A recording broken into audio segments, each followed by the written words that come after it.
17, 16, 15. Vamos al lío, chavales.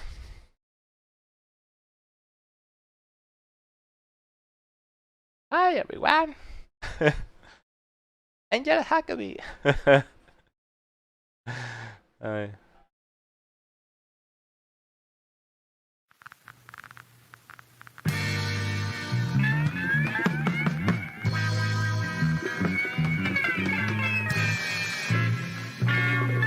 Italian Spider-Man. Pronto. Italian Spider-Man. Italian Spider-Man. Italian Spider-Man. Italian Spider-Man. Azione, velocità, terrore, suspenso. Spider, spider, spider, spider. No. Spider, spider, spider. Hey everybody, welcome to Star Qué Citizen grande. Live. Italian Spider-Man.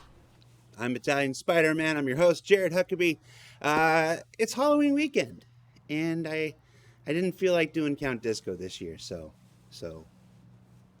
this is what you end up with. Sorry, everybody. Welcome to Star Citizen Live Game Dev Outlaw Lifestyle. If you've never seen Star Citizen Live before, it's where we take about an hour out of the end of our week, hang out with our developers, and either discuss a little bit of our development or showcase a little bit of our development. This week's episode is a little different.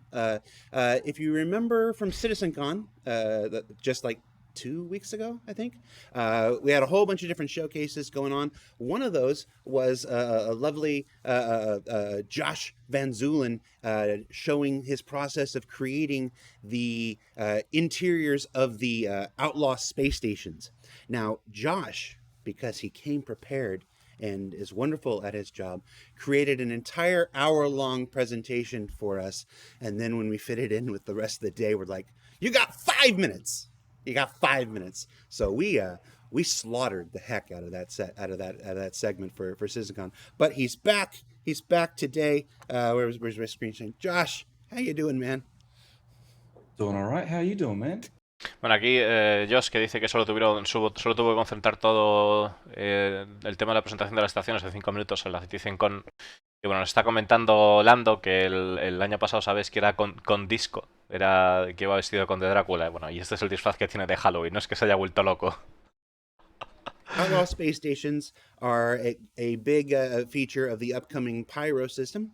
They are some of they're few and far between in the system, but so that means that when you encounter them, they're incredibly important. They are life throughout the verse. So at this point, because this is your show here, I'm going to turn it over to you. Let's just jump right into it. What are we doing today? Sure, absolutely. So, for those of you who didn't tune in to SitCon, I'm Josh Van Zulen, principal environment artist here at Cloud Imperium Games. And basically what we're going to do is we're going to expand on that talk that we did at SitCon a little bit. So it was only like a tiny snippet of what we really had there. So we're going to tread like some of the same ground, but it's going to make a lot more sense in the broad scheme of things. And we're going to go into a lot more depth in regards to the actual development process, figuring out how we actually start these locations and build them out, and figure out kind of these really key aspects along the way.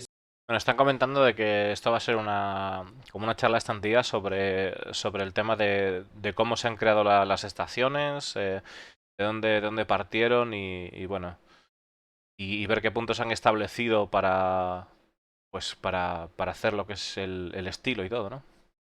So maybe the concept team or the art director hadn't necessarily thought about how the art style would work in this one particular instance, or how it would particularly combine with the game design that we're actually needing to put in there, because we are making a game. And then also figuring out not only just the general workflow for the location, but what the limitations are in terms of what tech we have available to us, how much Están comentando de, bueno, de una vez metidas las estaciones, pues que estuvieron en contacto con otros equipos, como por ejemplo el arte de personajes.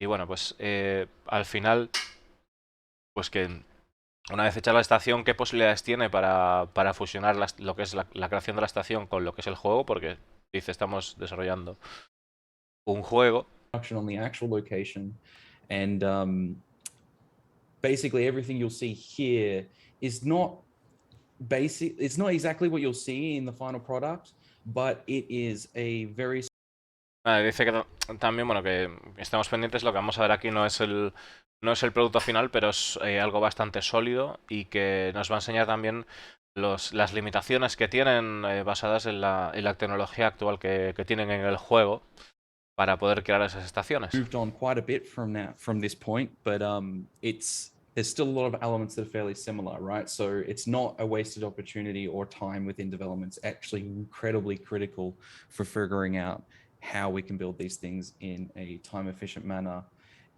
as efficiently as possible and whatnot. So without further ado, let's just dig in, right? So what you can see here on my screen right now is something we're all fairly familiar with. This is the Stanton Systems rest stops. So one of the food courts here. What we're going to do is we're actually going to use this as a base. The idea here being that we can take the Pyro system, which Esto is es un poquito lo que nos enseñaron cuando fue la CitizenCon, que van a utilizar las estaciones de Stanton, el sistema Stanton como base para empezar a desarrollar las de Pyro, ¿no? Nos va a enseñar lo que es el proceso en general de cómo llegan a esa conclusión de tener una estación espacial ilegal.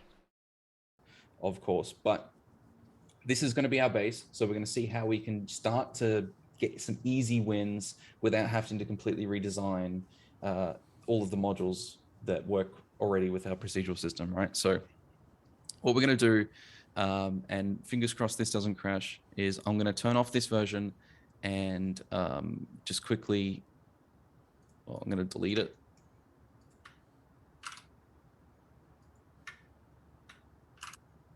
And then get rid of Elroy's as well, by Elroy's. And then turn on our one. So this is kind of what we opened on at SitCon. So this is basically the exact same thing, but what we've done is we've grabbed every single brush or mesh within the scene and dragged up the wear to the maximum level on it, right? So the idea here being that we needed to really see whether or not we needed to go in and make a brand new material set for all of these panels on the sides here, or whether or not we can get away with just using the existing texture sets, right?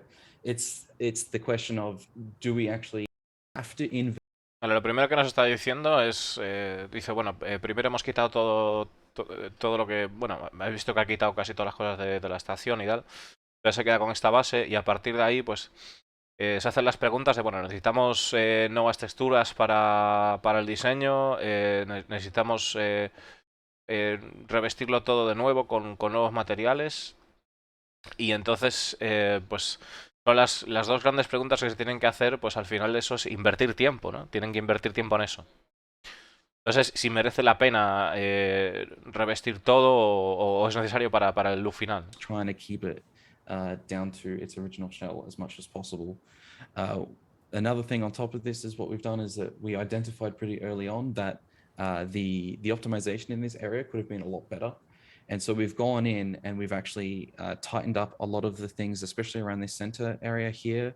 So we've added a lot of things, like we've added viz areas basically, and viz areas is how we kind of control occlusion volumes within our game. You'll see a lot more of that further as we go on as well, but this was one of the things we super early found out about and just addressed here. So these will, at this level, run a lot nicer than the old ones, but we're putting a lot more into these. So ultimately, it's a balancing act, right?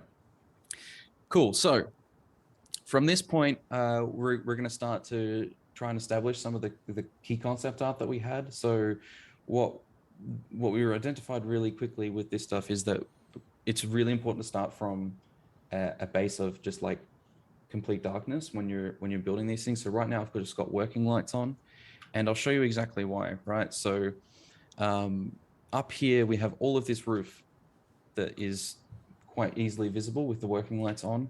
But ultimately, when we're actually in the game with the correct lighting, so if I turn on the lighting and turn off our working lights, you can see that we can't see the roof at all. So this is super important because that means that we don't need to spend, days and days modeling. Una de las cosas que nos comentas dice, bueno, una de las primeras cosas que hacemos es apagar las luces porque nos estamos enseñando el techo y dice, bueno, pues con esto pues tenemos una perspectiva de dónde tenemos que trabajar también, porque es importante. Entonces nos está comentando que efectivamente pues no tienen que dedicarle tanto tiempo al techo porque no se ve. We get away with it, right? It's about spending the time where you need to spend the time. So we're getting a lot of mood that's coming through right here, right now. And this is very close to what we had in one of the concepts that we were looking at. What we've got is a big...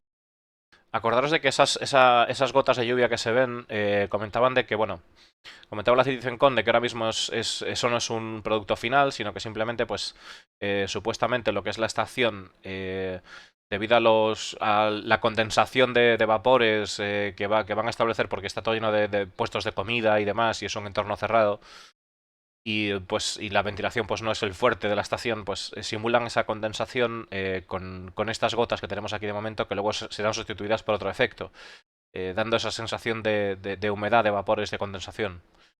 With the area above, because these space stations they're pretty much not working, right? The life support isn't there. There's absolutely no utilities, and there's pretty much no lighting, right? And the lighting that is there is like only being held together with duct tape, pretty much. So in general, everything's really cold apart from where people are trying to live, and those places are premium real estate, right? So moving on from that, we're going to go in and we're just going to add in a little bit of dressing with some cables here. So this is just adding in a little bit more of that, reinforcing the fact that they've had to go in and jerry-rig this thing to make it, remotely habitable, right? By snaking through all of these cables throughout the entire space station to, maybe power heaters, power portable life support systems, or... Claro, está diciendo que la estación, pues en general la bebida de la estación es bastante fría, y para reforzar esa idea de lo que nos comentaban, de que tienen como lámparas de calor, aparte de la luz, las lámparas que hay, pues más adelante las veremos, supongo, refuerzan con esos cables que ponen ahí para dar la intención, ¿no? De que el vivir allí, pues tienes que conectar, tienen que buscarse la vida para pasar cables y tal, porque es una estación abandonada. Y dando sensación de ese desastre, ¿no? Para poder conectar esas fuentes de calor, luces, energía, todo lo que necesite electricidad. Have this dynamic between the normal people downstairs at the market who are buying and selling stuff, and then the gang who is actually controlling these locations, right? So we wanted to create this structure where the people down the bottom are not oppressed, but like there's this ever looming gang presence that they're there, right? So the gangs are all up in this top area. Claro, luego el tema de, bueno, sabemos que las estaciones de este tipo van a estar controladas por diferentes bandas criminales. Entonces, quieren dar la sensación de que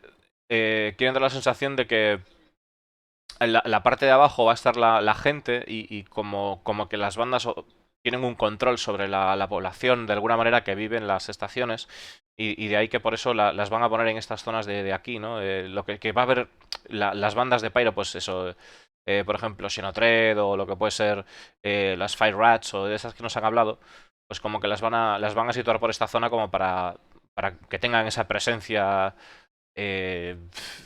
intimidante, vamos a decir, ¿no? Not all rising up to the roof and then condensing on the roof itself, bits of machinery, lots of the girder work or cables and whatnot, and then just slowly dripping down and ultimately potentially being collected by the people living in the station, right? Because water is a valuable resource. And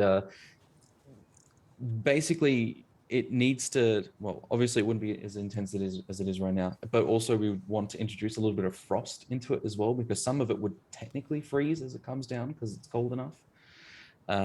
So this is the reason why we've got this here is that we can just explore that idea and see how it would feel. Claro, dice que una de las cosas que quieren explorar es el tema de que, vuelvo a comentar, el tema de efecto de lluvia que se ve un poco descarado, que esto no va a ser así de esta manera. También el hecho de la idea de que los habitantes aprovechen de alguna manera este agua, pues el agua es un recurso muy valioso en el espacio, entonces que surjan maneras de aprovechar este tipo de condensación. Y además también añadir efectos de congelación, pues cuando las gotas se depositan cuando la humedad se deposita en ciertas zonas, pues para dar esa sensación de que la estación hace mucho frío, en el espacio hace frío, ¿no? Are right, because ultimately, if you show this to the directors and they go, what the hell? Why is there rain? That's so stupid.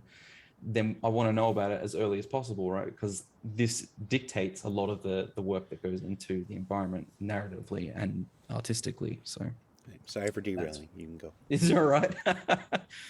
But yeah, so in terms of the gang upstairs, one of the things that we need to do is we need to just create a gated experience for those guys where if you are not of a certain reputation with the gang, you don't have access to those spaces, right? So one of those things is adding in a checkpoint over here. So if you're in favor. Ya nos está comentando unas cosas que si nosotros no tenemos reputación suficiente con esa banda criminal, bueno, con esa banda no tiene por ser criminal, o sea, realmente, con esa banda de Pyro, pues no tendremos acceso a esa planta superior. Y ahí pues han añadido ese checkpoint que vemos ahí para eso, ¿no? Hub, which is going to be behind them here. So what I've gone in and done is just take one of our existing catwalk sets. So I'm going to turn on our working lights so we can see it a little bit better.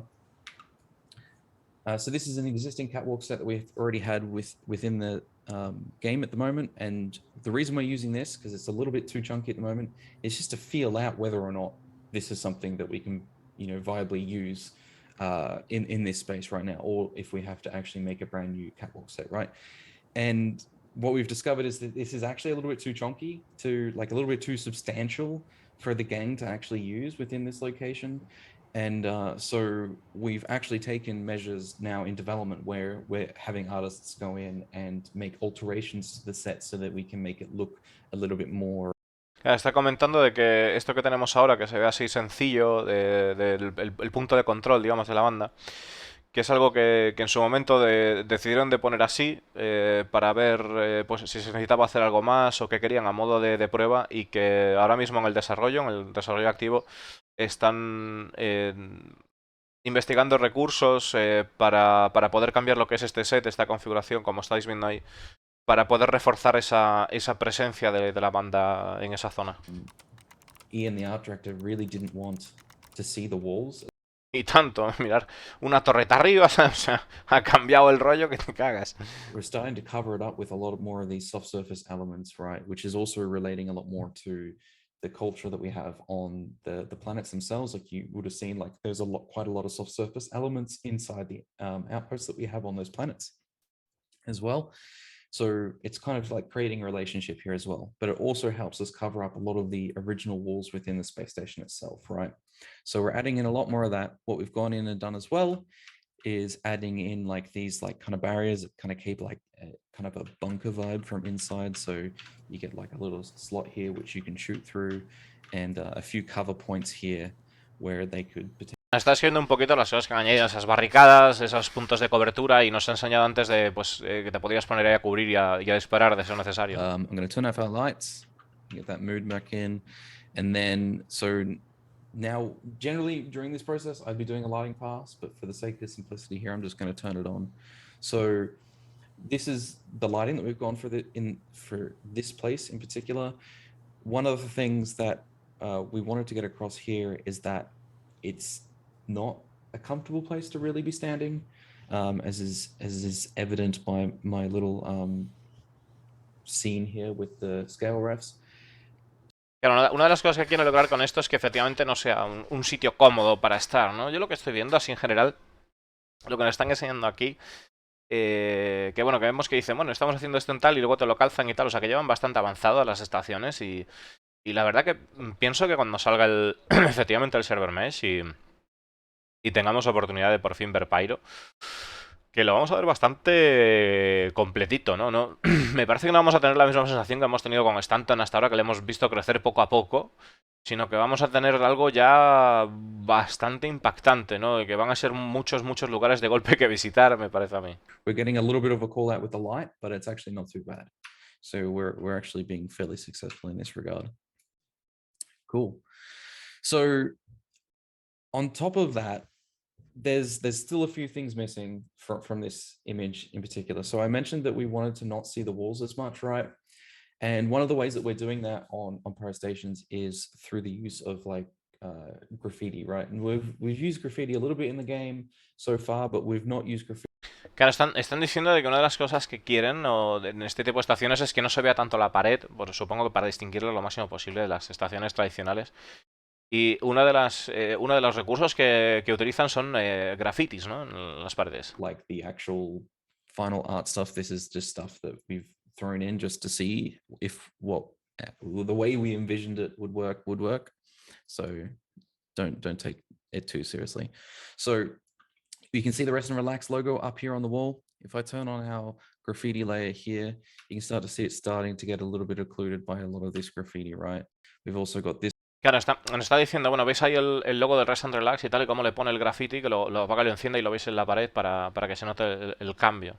Around as well. We've got this wall back here. You can see the difference that makes.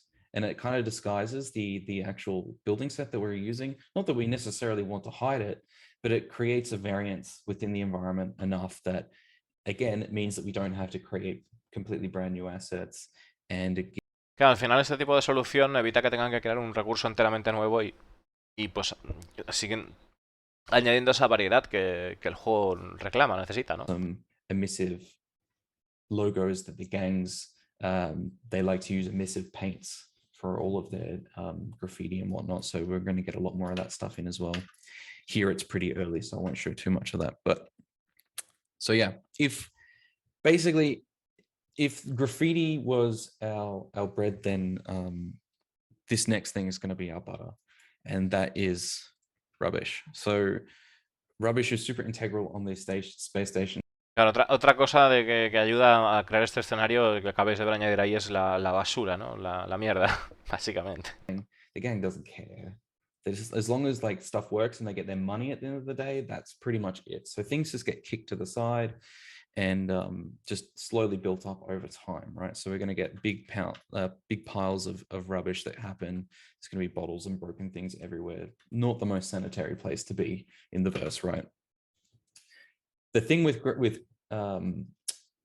rubbish, and you'll start seeing this more as we keep going, is that it's actually quite a difficult thing to get the balance right. So we actually have to create I say sculpted, it sounds arty-farty, but it's pretty much we're sculpting the way that we're putting these rubbish clusters around. So we have to figure out how it would logically gather up within the environment and be pushed to the side, or people be, easily be able to put it somewhere, so they just put it there versus here or whatnot, right? So Claro, dice que a la hora de la basura, que parece que no, pero es un tema delicado porque tuvieron que crear recursos a la hora de pues colocar la basura en espacios o dónde pensar, ¿no? Que la gente pues podría empujar la basura o ciscar toda esta porquería que hay. Y que bueno, pues que tuvieron que como medio tallar ese tipo de montones de basura. a lot of alarm bells as we were doing this, right? And the reason being is that it's an insane amount of objects to start plastering. Se confirma lo dicho, chavales. En Star Citizen hasta la mierda tiene detalle. Espectacular. Add anything more into the game without taking stuff out, right? So we want to avoid that as much as possible. And also it just means that in general, the game runs faster if you're loading in less objects, as a general rule of thumb, right? These are what are called draw calls technically, normally. And we want to reduce them as much as possible, right? So one of the examples of like these rubbish piles just really not doing us any favors is back here. So I'll turn on my working lens so we can see this again. So we've got a huge pile of rubbish here, right? And can I interact with you? Yeah. So you can see that we have like a huge amount of objects all contributing to this one pile of trash over here in the corner. And it really just, it doesn't need to be like this. We could do this with just one object if we wanted to, and we could combine a whole bunch of textures together and really reduce down the cost of the individual asset. Individually, this doesn't cost anything, like I say, whatever, but you start multiplying it across an entire space station, you know, hundreds, thousands of these assets, you're not going to have a fun time, right? So this is us identifying a problem, and then as we go into production, the props team is actually going to go in and create a kit for us where all of these are one object, and it will be nice. Claro, está comentando de que el equipo de props, el que hace este tipo de recursos como basura y tal, está diciendo de que si tú empiezas a añadir basura y empiezas a añadir objetos, dices, bueno, esto parece que no son muchos objetos y tal, y que no pasa nada, pero cuando empiezas a tener un montón de objetos a lo largo de la estación, pues eso empieza realmente a afectar el rendimiento. Entonces quieren convertir eso en un objeto, en un objeto único, porque al final nosotros cuando cargamos la partida, o cuando cargamos, el cliente nos carga la partida y tal, o el servidor carga ese objeto, pues tiene que hacer un llamado al objeto, ¿no? Pues si tienes que hacer muchísimos llamados, cuanto más llamados tengas, más coste de rendimiento es. Entonces, el equipo de props pues va a entregarles, o están en la solución de entregarles algo que transforme eso en un solo objeto para mejorar ese rendimiento y de paso pues poder poner más mierda. Nunca mejor dicho. But yeah, in our instance here, we've not done such a substantial amount of rubbish as we are now. So it's something that we've had to identify, right? So cool. Right now, so let's go and explore the marketplace then. So we'll go downstairs. Vale, vamos a explorar el mercado. Vamos a ver. So the eagle-eyed among you probably would have spotted Elroy's. Elroy's has seen better days. So one of the things when we're looking at these locations is we're asking ourselves, okay, how can we sell the narrative story within them, right? And funnily enough, Elrose was here, and I needed more space to put the market in. And I can't remember if it was me or someone else in a meeting just joked and said, why don't we just drive a forklift through it? And so that's literally what I did. I literally just drove a forklift straight through Elrose. And that's given me so much more room to play stuff.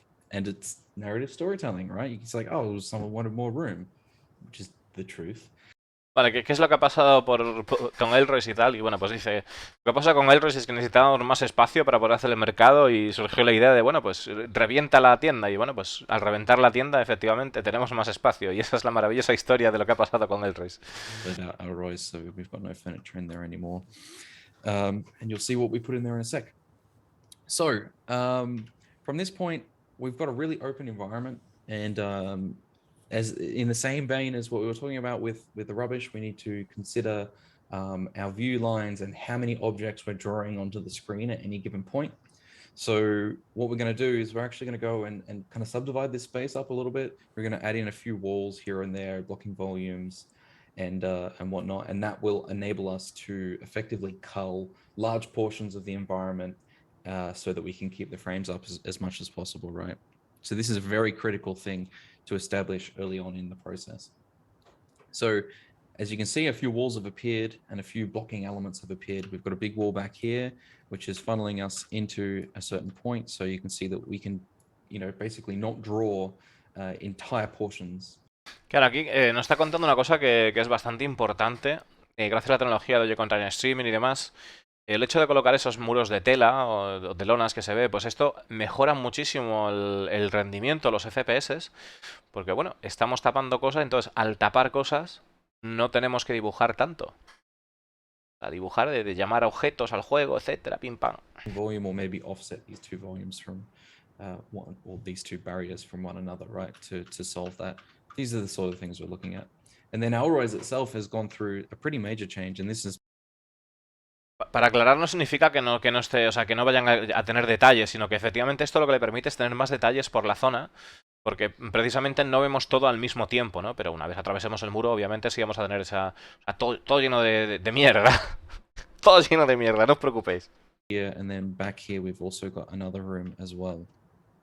So, and if I turn on our vis area debug, right, I spoke about this a bit before, you can see that we're starting to break up these into different zones. In the production version of this environment, we actually have this split up now. But when we were doing this for SigCon, it hadn't gotten to that point yet. But all of these areas have their own colors associated with them, which means that they're all in their own vis areas, which means they can all be culled independently from one another, which will just make the game run a lot faster at the end of the day. Cool. So we've gone and done a little bit of that. Now we need to start getting in the actual marker vibe itself. So a lot of stuff is going to happen right now. And basically, as I turn on the stalls here, so the stalls are basically the whole reason you come to these markets, right, is that they sell every single type of little knickknack, whether it's good or bad quality. The food is suitably street food quality, and it's just, you know, it's like the most lively place within Pyro itself, right? So we've gone in and we've really like tried to get in that cramped street market vibe as much as possible. One of the things that we really needed to be careful about with these things is that while it's cramped and not a lot of room to go around and do stuff, that there was still room to go around and do stuff, right? So one of the things that was raised as a concern immediately was that the AI needed to be able to navigate this space, right? So we have. Bueno, aquí nos están comentando otra vez lo mismo que nos comentaron en la con, aparte que dice que ya tienen zonas identificadas, o sea, marcas de colores en las zonas que vimos antes para dividir las zonas por secciones, para identificar diferentes lugares de trabajo, ¿no? A la hora de ellos aplicar movidas y tal. Y nos comenta pues que aquí en las tiendas, pues que pues una de las cosas importantes pues es en este tipo de mercados que son así, pues que son rollo caótico, pues tienen que fijarse mucho a la hora de que tiene que haber interacción de los NPCs, etcétera y tal. O sea, que tiene que haber caminos por los que se pueda pasar. AI has a minimum height. It makes sense when you think about it, right? They're not going to pathfind under somebody's bed. You'd hope not, at least. So what we actually discovered is that these stalls themselves, the roofs were so low that they were occluding the navigation mesh here. So that meant if we had two stalls facing each other, literally AI couldn't walk down, even though it met the minimum width requirement. Claro, una de las cosas por ejemplo, dice que los tejados, los tejadillos, los puestos que estaban tan bajos que tapaban lo que era la red de navegación, y cuando dos NPCs se juntaban no podían proceder y continuar. Aparte nos está comentando de, bueno, lo estáis viendo ya, aunque lo están diciendo, de la forma de hacer el mercado que transmite esa vibra de rollo callejero, esa vibra que se espera que tenga Pyro, ¿no? Que quieren demostrar con Pyro, de pues que Pyro no es el paraíso de el paraíso del universo, precisamente, ¿no? Thing hanging around the place, because we've got quite a lot of stuff hanging off the roof. Speaking of roofs, so because we've got all of this rain happening within the environment, or just water drops or whatever you want to call it, they've gone in and actually started constructing a temporary roof as well. This will aid in them being able to not only keep dry but collect the water that comes back down. So what we'll do is we'll go in and we'll start putting little collection like buckets or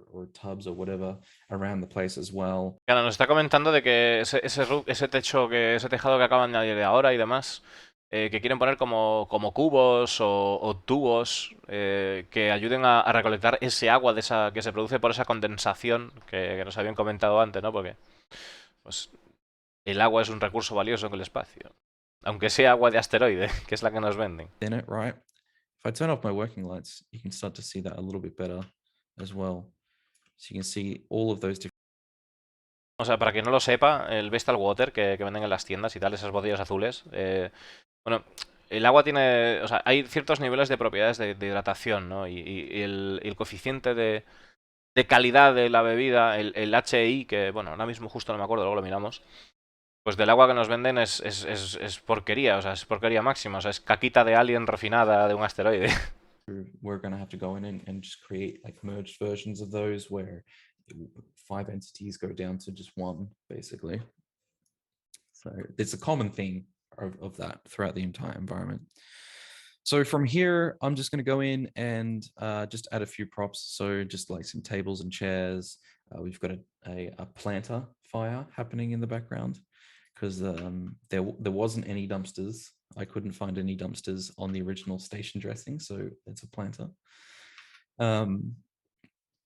Yeah, so from this point, we're missing a little bit of lighting within the scene, right? So at the moment, it's just being entirely lit by the stalls. The stalls have actually progressed a lot further on from where they were a while back. So we actually have a lighting pass already done on them. So they already have lights built into them, but we're still not getting the exact vibe we want. We don't have any fog. We've got areas like this, which is going to complete darkness, which is fine, but not in the middle of a market, right? If people are walking around here and this is a high traffic area, you'd expect it to kind of be lit up. So like I mentioned before, what we did upstairs, we'd be doing this pass as we were, figuring everything out anyways. Claro, lo que le está comentando es que, bueno, que aunque veamos hay zonas oscuras o tal, que tiene buena vibra, pues hay pases de luz que... Hay pases de luz y además darán lo que es entre lo que es la niebla y, bueno, los efectos que veis ahí de calor y la iluminación, quieren empujar más en ese sentido de que sea un ambiente pesado, ¿no? Un ambiente pesado de que pues da la sensación de que, bueno, pues estás en un mercado ahí que vapores, historias, o sea, de que esté ahí cargado el ambiente, ¿no? Before now, right? Cool. All right. And if I travel down here, so you can see our alleyway that we were looking at before in Alroy's is starting to feel a little bit more kind of, I don't know, dark and moody and a little bit scary, I guess, in a way. So we're starting to get a lot more of that in now as well. So another thing that was super important and a principle that we had within the environment that we wanted to get in was this idea that the station's got no power, so power needs to be generated from somewhere. And we tried to combine this with the idea that the gang is asking for protection money. So it's like you would pay your protection money, which would give you power, that sort of vibe, if you know what I mean. So what we have back here is a generator room, right? So this room back here is going to be filled with a whole bunch of generators, and we've got a little engineer area here as well. Nos está comentando, la idea de esta estación es que las bandas pues pidan dinero por protección y de paso te suministren energía y demás. Y bueno, pues lo que estamos viendo aquí es una zona, porque la estación está abandonada, entonces para tener generadores pues tienen esta sala de generadores, de varios generadores pues con esa vibra y como una especie de zona de ingeniería. Además ese pasillo que comentaba que da como esa sensación de lugar chungo, ¿no?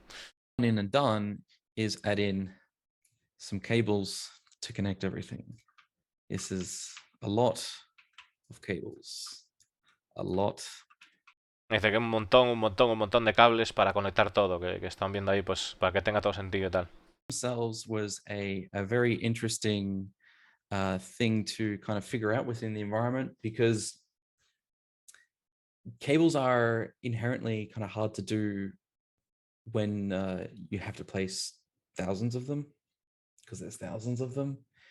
And this space back here in the actual generator room itself, this alone, just to figure out, try a few designs, different layouts, see what worked, this alone took me like an entire day of work just to do.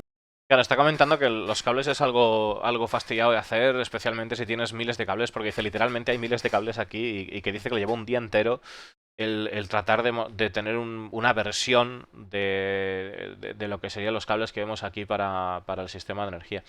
Lo que estoy viendo de esto es que, bueno, la verdad que una de las decoraciones o uno de los lugares que más logrados me parece, pues sigue siendo Greenhex, ¿no? Desde hace mucho es uno de mis lugares favoritos, yo creo, del verso. Y la verdad es que esto tiene pinta de que va a expandir ese tipo de estilo, ¿no? Which I'll get into in a sec. Now, in when looking at all of these cables, right, you can go, okay, yeah, let's place a whole bunch of cables throughout the entire environment. Now, there's a number of challenges that come with that. One is that it's generally, you don't want to be placing one cable at a time, right? Because it's just not going to happen. So what we've gone in and done is we've actually clustered all these things together. that means less clicks for the artist to actually go in and place these things. And it also means less draw calls. So again, keeping in mind the efficiency. And it just makes it a lot easier to place. Now, in terms of placing, in game development, generally cables and stuff have been done through a spline system, right? Now, unfortunately, we don't actually have one in the engine at the moment. So we requested one. We asked, like, what's the potential of us actually being able to get one for these stations?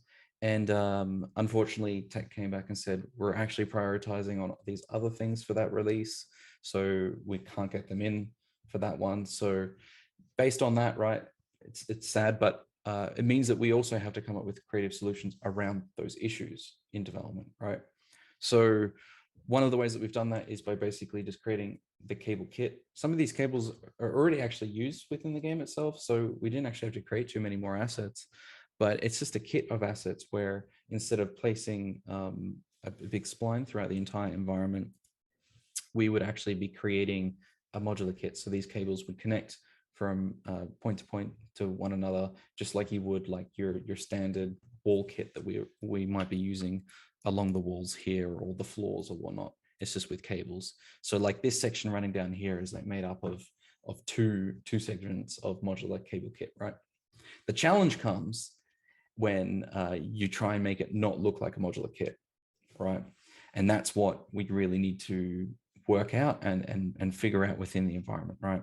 Está comentando de que solicitarán una herramienta para poder poner cables. En otros juegos se utiliza, pero que ahora mismo pues el equipo de herramientas dice que estaba centrado en otro tipo de tareas, que no tenía tiempo para hacer eso. Y entonces se rompieron la cabeza para utilizar una fuente de recursos modulares para poner cables. Y como hacen para el suelo u otras partes del juego. Y que, bueno, que si bien es más fácil hacerlo con esa herramienta especializada para hacer cables que se utilizan en varios videojuegos, como comenta, el tema de la solución que han puesto pues les vale de momento, pero claro, que tienen que tener cuidado a la hora de que no se vea, porque son como piezas modulares de cables, entonces que no se vea que eso es un módulo. ¿Cómo evitar eso, no? ¿Cómo evitar que esa sensación? O sea, de que sea un cantoso, en plan de que veas ahí, hostia, tío, vaya pegote. Those 3D pipes, we're then just creating like a shell around the actual 3D pipes within the environment to give us that extra layer of thickness. So if I zoom in on this, you'll start to see it just completely breaks down as the parallax occlusion mapping just dies on these cables here. And this is how we're doing it, right? We're adding a significant amount of density and thickness by just having 2D cables throughout the entire length of cable here, right? So that means that we're not, each individual one of these isn't a actual cable that we have to place. It's just one big mesh that just encapsulates the entire like, I guess, bunch of physical 3D cables. And this really helps. Está preguntando, nos acaba de enseñar ahí que vemos que se ve una estructura 2D súper cutre, si te acercas ahí en plan a saco, y bueno, dice que efectivamente eso es una solución que utilizaron para enmascarar ese tipo de sensación de módulo y demás. Y es que nosotros tenemos efectivamente un cable 3D y luego tenemos como un caparazón de cableado que lo crean en base a esa sensación y que ofrece esa sensación, ofrece que es creíble, ¿no? Con esa sensación de... Utilizando dos dimensiones, ¿no? Como estáis viendo. There was another example of like figuring out the minimum height for AI, right? This is the minimum height that we can have for a space and have AI navigate around it. And as you can see, we actually got 2 levels. So we got a level on below and above. This creates a really nice dynamic within the scene. So yeah, that's cables and a little bit more of AI. So from here, what we're just going to be doing is basically adding a little bit more of the moving elements within the scene. So we're going to go in and add a little bit of VFX. So this is adding in just like some heat haze, a little bit of steam and whatnot. These effects right now are just like the placeholder effects like we were talking about before with the rain. They're just to sell the intent to the VFX team and at least have something in there to show the directors in reviews. And then ultimately... Claro, están comentando de que estos efectos que vemos otra vez del agua y los vapores que hay y demás, que simplemente pues están puestos ahí por ahora porque son los recursos que tienen de efectos especiales para que luego los directores de proyecto puedan evaluar o valorar la creación de este tipo de contenido, que más adelante pues veremos efectos más refinados para este tipo de localizaciones. So we've got some of these cables shorting out or whatnot.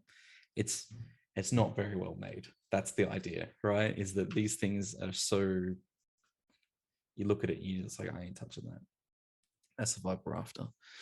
So we've gone in and we've done a whole bunch of that. Now the other thing that we need to look at is, and this is a concept that we really introduced and doubled down on for Horizon, and that is the moving and dynamic objects within the environment, right? So on Horizon, I personally worked on the industrial platform, Providence platform, and on that one we played around with two animations. So we have the crane animation, which moves cargo around the platform, and we also have the engine display where it explodes out and tells you about the engine and stuff like that, right? That sort of stuff is super important to sell the life of an environment. We learn a lot doing those on Horizon. Unfortunately for Pyro, it doesn't really make a lot of sense to have, you know, an engine display exploding or a crane moving around cargo, at least in this specific setting. So the route that we've actually gone down with introducing a lot more movement within our scenes in that regard is through the physics within the scene, right? So on Horizon, we played a lot around with cloth. That was like the first time that we really got proper amounts of physicalized cloth within the game itself. And here we're pretty much achieving or trying to achieve the next level of that, right? It's just not just the occasional flag everywhere. It's like how many of these surfaces can. Claro, está comentando de que con el desarrollo de Horizon, bueno, pues el tema todo este de los motores y tal abriéndose y tal, esos objetos en movimiento dinámicamente, o sea, que objetos con movimiento dinámico que les llaman, y luego lo que es el tema todo de las telas ondeando y tal, que bueno, que aprendieron bastante y que fue un paso adelante para poder poner este tipo de cosas en el juego, como vemos aquí en esta zona, pero dice, lamentablemente aquí no podemos poner ese tipo de motores y demás y esas historias porque no tendría sentido en Pyro, pero sí estamos yendo por el lado pues, que vemos estas telas y tal y que estamos además empujándolas más al límite, ¿no? Ya del punto de cuál es la cantidad que podemos poner de este tipo de recurso para transmitir esta vibra y estáis viendo que la verdad es que es espectacular. Making guarantees and cash and checks with directors and stuff like that, right? So when we're looking at like specifically the physics stuff, part of that is the expense of it. How much can we get away with within the environment itself? And also just the general stability of it within the environment, right? So as you can see in the center top screen, the cable here is not behaving itself very well. So this is like an issue that we need to identify, right? Claro, dice aparte tienen que ver pues el rendimiento, la estabilidad de la escena a la hora de poner este tipo de cosas y nos están destacando el cable que está en el medio, que veis que no se mueve como debiera y que eso es uno de los fallos que tienen que revisar. I think that's an easy fix. I believe it's just clipping into another object. So I just need to move it. But as soon as I turned on the physics, you may have also noticed. Oh, it's not done at this time. So this is the thing, right? One of the cables actually disconnected and fell through the entire level. So that's a bug that we need to actually address. It's like doesn't like connecting to a certain surface. We can't have physicalized items falling through the entire world. That's just not a good thing to have happen, right? We want these things to be stable and reliable. And on top of that, as this person comes through this area here, you can see that we have the cloth interacting correctly with dynamic objects like characters, right? So making sure that that stuff works, the settings we're using on the cloth entities themselves, and the way that the physics calculations handled on the back end is able to cope with that within the environment itself. So this is kind of a larger topic, especially when in regards to physicalized items, right? We want to have as much as this stuff physical as possible because it brings life to the environment, and it's generally just kind of fun to mess around with in games. I don't know about you guys, but I'm always messing around with any physical item that I find in a game. Like I will kick it, push it, shoot it. So, which you can all do with this stuff, right? Which is cool. So yeah, that's adding in like a lot more physical elements within the scene. If I go up here as well, we've got another example of just some more hanging cables. So a fairly static scene that just helps significantly. Like even though it's such a small part of the environment, just adding in that little bit of movement is really good.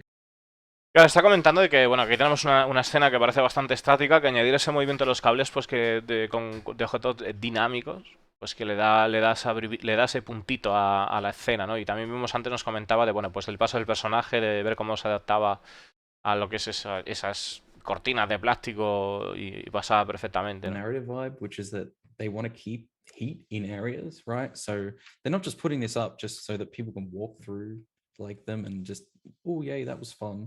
It's actually serving a narrative purpose of like keeping heat in this area and not in that area, right? It's the same thing with like you go to a shop.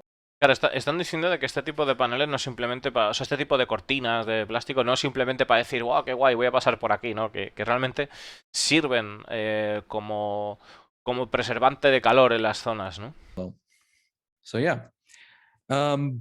So in general, like No, según la narrativa. Según la narrativa, ¿no? O sea, sirven para eso. we've learned quite a fair bit in regards to like how we need to construct these stations. So like the biggest learning point was basically that we need to have a very, very substantial building set for stuff like rubbish, right?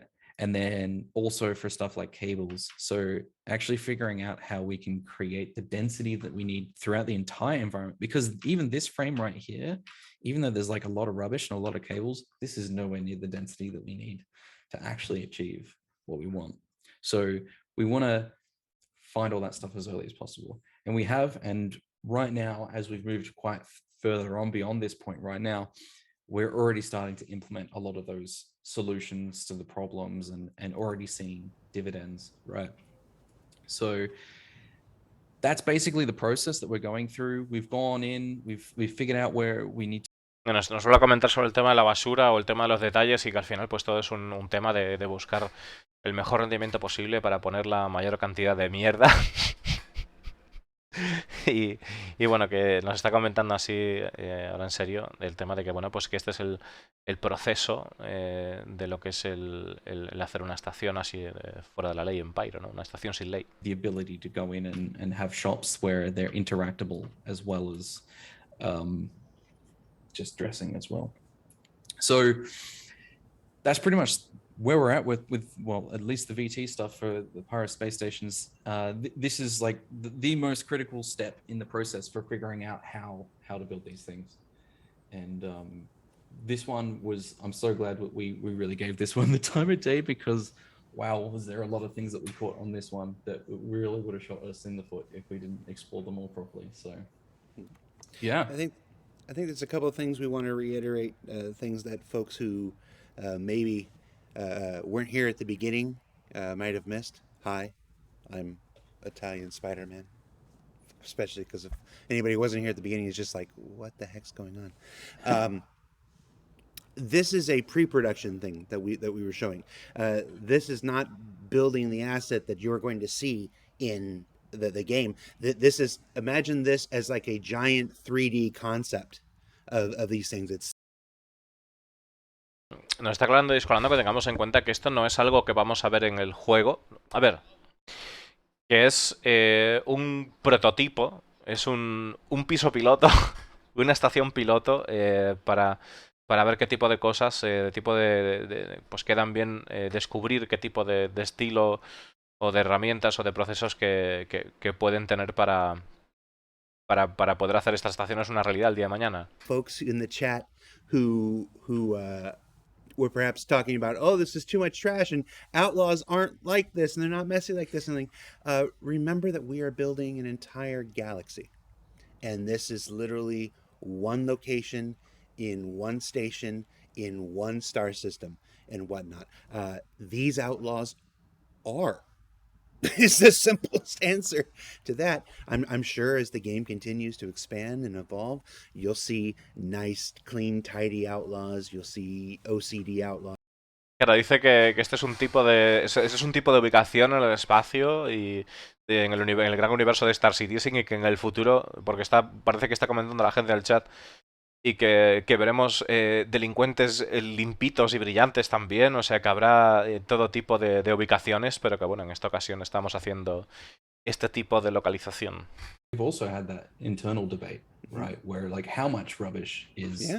is correct, right? And generally we also agree that like the areas that are being controlled by the gang or like normal people, they shouldn't have as much rubbish. But then areas outside of the market itself, like maybe that's just where people within the market are just throwing their stuff. And the gang doesn't care about that. So Claro, están comentando de que una de las valoraciones que han hecho es que efectivamente pues las zonas en las que controla la banda no tiene por qué estar todas llenas de basura, pero o el mercado tampoco, pero zonas que estén más alejadas del mercado, que quizás es donde la gente pues deposite la porquería, ¿no? Y que la banda no se preocupe demasiado de ese tipo de situación. down the line, but we definitely do want to do something like that where we can display different gangs' personalities in new and interesting ways for sure. Yeah. We've had SCLs with the narrative team were specifically dedicated to the gangs of Pyro, and even though they haven't shared all the gangs, they've shared several different gangs. Yo ya lo tengo decidido, chavales. Cuando vayamos a llevar un carguero, vamos a llevar una cestita de estos de caramelos, como la mítica que hay en las recepciones de las oficinas, ¿sabes? Y decir, bueno, te vamos a grabar la carga, pero si quieres puedes coger un caramelo, gracias. Aquí tienes nuestra tarjeta para cuando vuelvas a hacer un viaje. I thought we had agreed to. I didn't want to make a point of it at the beginning, but I mean, I sat here. I came as Italian Spider-Man, and you came as I don't know, Regular Josh old the me. Aussie. Yeah. Sorry, man. I was Sorry to disappointed. disappoint. I'm also the only person that showed up to the Leeds meeting dressed. So I was clearly misinformed. I appreciate the commitment. All right. So yeah, folks, that was Outlaw Lifestyles. That was the expanded artists edition version of the presentation that we gave at CitizenCon. I owed it to Josh. It was a heartbreaking decision to have to cut it down for CitizenCon, but when I did it, I promised I'd give him an opportunity to do the whole thing, and I think it was well worth seeing because these things are amazing. I love them. So yeah, that's it for our show. ISC returns next week. I think it's November 4th. We're coming back with a feature on mining gadgets, the latest update to the mining gameplay, and of course everybody's favorite, a sprint report. So that is, and then we'll be right back here next week on SCL. I think we're currently scheduled for the UI team. We'll see if that happens. Things always jumble around. So that is Josh, right there. I am Italian Spider-Man, and we'll go ahead and let's do the opening video again one more time. Let's see before we leave it. Take care, everybody. Bye.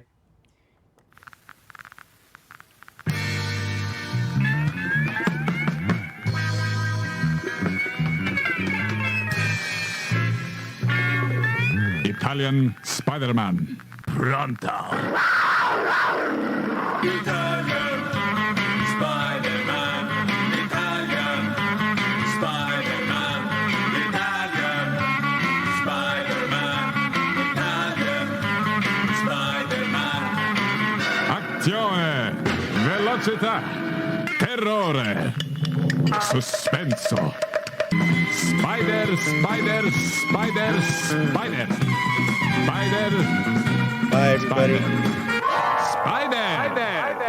¡Suspenso! En fin, qué bien se lo pasan, ¿eh? Pues... ya decía yo, Riker, que a mí me olía. A mí me olía que se iba a cocer. Que se iba a cocer, que se iba a cocer, que se iba a cocer. PTU for all buckers. Bienvenidos a todos al PTU, chavales. La puerta está abierta.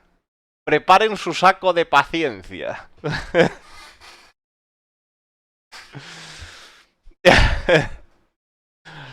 Entonces, yo creo que sale el live en breves. En breves tenemos el live. El live. Y deciros que...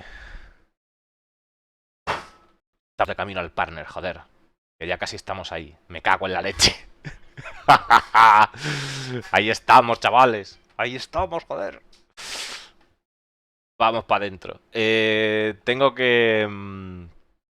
voy a hacer lo de pasar el vídeo súper rápido para exportarlo.